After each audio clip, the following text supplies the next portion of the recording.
நேரம் காலை 7:30 தாண்டியிருந்தது. அது மேலைக்கரை அக்ரஹாரம் கிராமம்.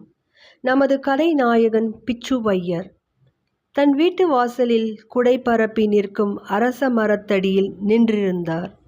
இலைகள் வழியாக ஊடுருவி வரும் சூரிய கதிர்கள் தரையில் வட்ட வட்டமாக பளிச்சிட்டது.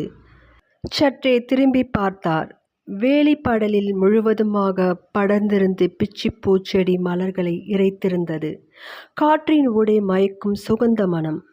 சாணி தெளித்து மெழுகிய தரையில் பாரியால் தருமு துளசி மாடத்துக்கு முன்பாக கருக்களில் எழுந்து போட்டிருந்த முத்து முத்தான கோலங்கள். சாதாரண நிலைமை என்றால் ஒரு மனிதன் இத்தகைய சூழலுக்கு மனம் நிறைந்துதான் இருப்பான். ஆனால் பிச்சுவையரின் சங்கடங்கள் குறைந்த பாடாகவே இல்லை. வீடு நாட்டு ஓடு வேய்ந்தது. உறுதியான குறுக்கு மரச்சட்டங்கள் மேவிய வேலைப்பாடு.